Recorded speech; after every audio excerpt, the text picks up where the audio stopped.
Good evening, this is Akashvani Kohima. I'm Ningnem Hangsing with the evening bulletin.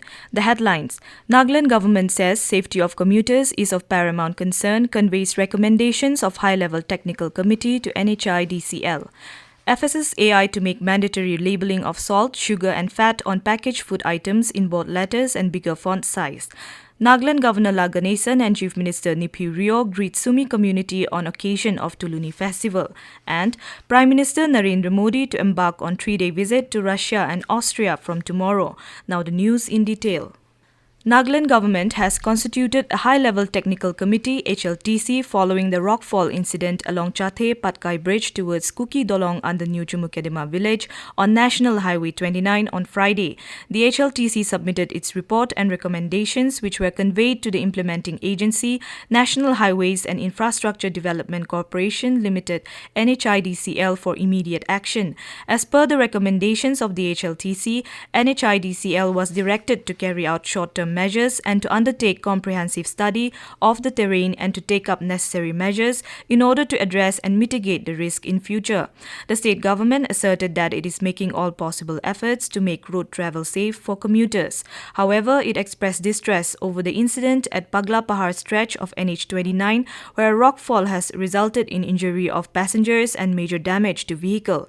Stating that safety of commuters and interest of people is of paramount concern of the government, it urged the proactive and sincere response of NHIDCL to achieve this collective goal for safety of commuters.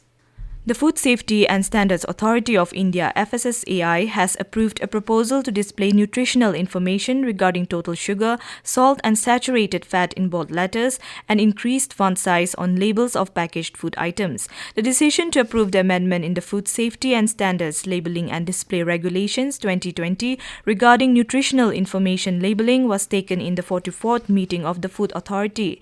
The meeting was chaired by FSSAI Chairperson Apurva Chandra. Union Health Ministry in a statement said that the amendment aims to empower consumers to better understand the nutritional value of the product they are consuming and make healthier decisions. The ministry added that the draft notification for the said amendment would now be put in the public domain for inviting suggestions and objections. Along with empowering consumers to make healthier choices, the amendment would also contribute towards efforts to combat the rise of non-communicable diseases and promote public health and well-being. Nagaland Governor Ganesan and Chief Minister Neiphiu has greeted the Sumi community on the occasion of Tuluni Festival. In his message, the governor expressed hope that the festival strengthen bonds, foster unity and promote harmony within the community. Chief Minister Rio also hoped that the celebration would bring us closer together, strengthen our unity and bestow upon us the blessings of a rich and fruitful harvest. Prime Minister Narendra Modi will embark on a 3-day official visit to Russia and Austria from tomorrow. In the first leg of his visit, Modi will be in Moscow at the invitation of the President of the Russian Federation, Vladimir Putin, to hold the 22nd India-Russia Annual Summit. The leaders will review the entire range of multifaceted relations between the two countries and exchange views on contemporary regional and global issues of mutual interest. After wrapping up his Russia visit, the Prime Minister will reach Austria on Tuesday. This will be the first visit by an Indian Prime Minister to Austria in 41 years. Modi will interact with members of the Indian community in Moscow as well as in Vienna. The pre-budget consultations for the Union Budget 2024-25, which started from 19th of last month, concluded on Friday. The pre-budget consultation meetings was chaired by Finance Minister Nirmala Sitharaman. In the course of consultations, more than 120 invitees across 10 stakeholder groups, including experts and representatives from farmer associations, trade unions, education and health sector, MSME, trade and services, as well as infrastructure, energy and urban sector participated in the meetings. This news comes to you from Akashvani Kohima. You can also listen to this news bulletin on News on Air app and YouTube channel AIR News Kohima. The Angami Youth Organization AYO has reiterated its stance on closing of shops and business establishments within the Angami jurisdiction on Sundays, except those permitted by the Municipal Council and District Administration. A press release from the AYO stated that it is perturbed to witness the disturbing trend in Kohima where business establishments and roadside vendors are randomly opened on Sundays, in contrary to the directives issued by the Municipal Council and District Administration. In this this regard, the AYO said, in collaboration with the various youth organizations and stakeholders, it will conduct checking and befitting course of action would be initiated on the defaulters. The Supreme Court is scheduled to hear a batch of pleas related to the NEET UG tomorrow, including those seeking a fresh examination. According to the cause list uploaded on the Apex Court's website, the batch of 26 petitions would come up for hearing before a bench comprising Chief Justice D.Y. Chandrachud and Justices J.B. Pardiwala and Manoj Misra. Petitions filed by students demand a separate and independent investigation into the alleged NEET irregularities. The centre has filed an affidavit before the Supreme Court amid the escalating NEET row. The centre said there was no need to reconduct NEET UG 2024 in the absence of any evidence of large-scale irregularities in the examination. It also contended that a fresh exam would adversely affect the lives of lakhs of genuine candidates. Assam Rifles organized a comprehensive weapon display for the National Cadet Corps at Wokha district. The event aimed to provide the cadets with first-hand experience and a deeper understanding of modern weaponry. The weapon display showcased a variety of arms and equipment used by armed forces, giving the cadets an opportunity to familiarize themselves with the tools that are crucial for national security.